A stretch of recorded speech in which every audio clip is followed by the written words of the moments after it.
ایک واقعہ لکھا، اس میں سچائی کتنی لیکن ہے سبق آموز،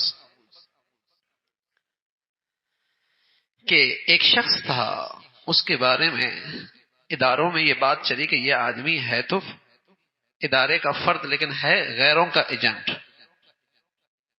اس کے پیچھے لوگ لگا دیے گئے کہ دیکھو کہ یہ آدمی واقعی غیروں کا ایجنٹ ہے اور غیروں کے لیے کام کر رہا ہے.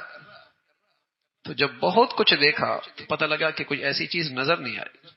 ریٹائر ہو گیا. دوسرا بھی ریٹائر ہو گیا جو اس کے پیچھے مخبری کر رہا تھا، تفتیش کر رہا تھا، جاسوسی کر رہا تھا. دونوں چائے پہ بیٹھے تو اسے پوچھا کہ تو پتہ ہے ہمیں تمہارے پیچھے تمہارے بارے میں تحقیق کر رہا تھا. کہا مجھے پتہ ہے، مجھے پتہ ہے. کیا یہ بتاؤ اب تم بھی ریٹائر ہو گئے، میں بھی ریٹائر ہو گئے، آیا واقعی تمہارے اندر یہ چیز تھی کہ تم غیروں کے لیے کام کر رہے تھے؟ کہاں کر رہا تھا؟ کیا کام کر رہے تھے؟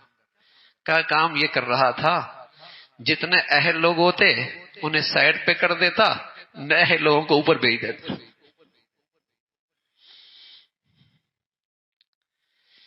اہل لوگوں کو نہیں راستہ رکاوٹ بن جاتا اور جو نہ اہل ہوتے انہیں اوپر بھیج دیتا. تو کسی قوم کے بربادی کے لیے کافی ہے نا. خائن بھیج دو، لٹیرے بھیج دو یا نااہل بھیج دو، کسی قوم کی بربادی کے لیے کافی ہے. اور میرے عزیزو، اس وطن عزیز میں کس چیز کی کمی ہے؟ کیا کچھ اللہ نے اس ملک کو نہیں دی ہے، لیکن 70 سال میں بدقسمتی سے کسی کی توجہ یہ نہیں رہی کہ یہاں اس قوم میں دیانت بھی پیدا کر دے، اہلیت بھی پیدا کر دے.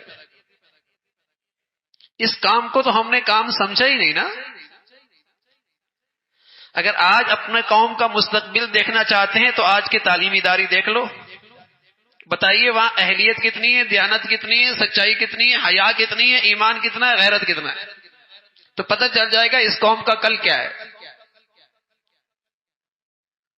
اس قوم کا کل کیا ہے. 60% 70% لڑکے نشہ کر رہے ہیں، آوارہ ہیں، عفت پاک دامنیوں کا جنازہ نکل چل رہا ہے، شرم و حیا ختم ہو گئی، اور پھر امید رکھیں کہ یہ قوم اپنے پاؤں پہ کھڑی ہوگی.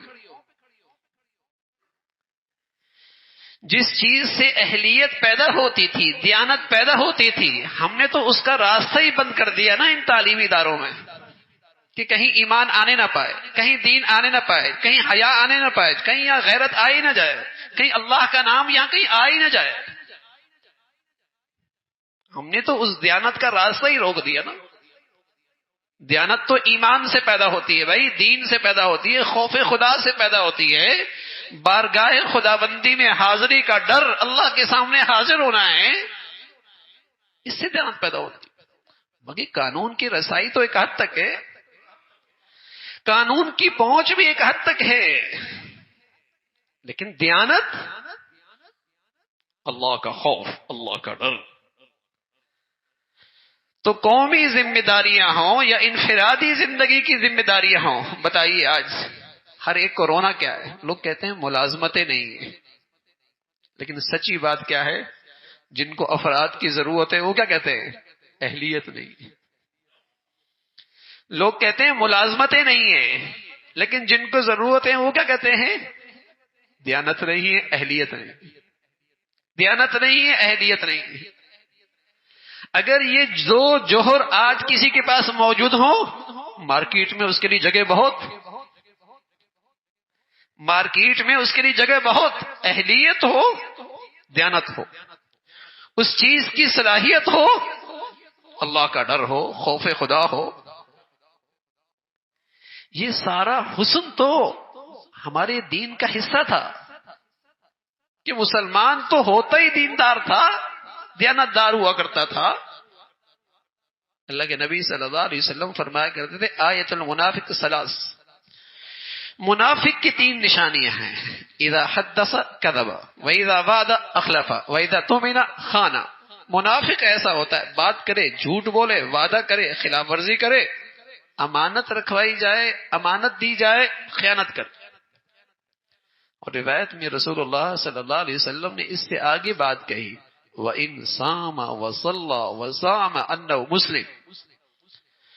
فرمایا اس کے کردار میں، اس کی سیرت میں، اس کے کریکٹر میں منافقین کی نفاق کی علامتیں ہیں، اگرچہ نماز پڑھے، اگرچہ روزہ رکھے اور اپنے آپ کو مسلمان سمجھے۔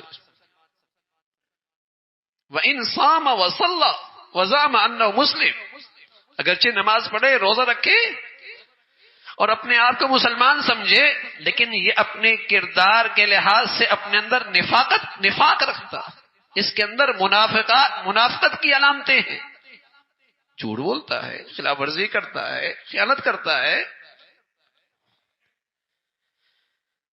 ذمہ داریاں سپرد کی جائیں، ذمہ داریوں پر کسی کو لے کے آ رہا ہے، خیانت کر رہا ہے، نہ اہلوں کو دے رہا ہے، خائنوں لوگوں کو دے رہا ہے، منافقت ہے، یہ تو منافقت ہے۔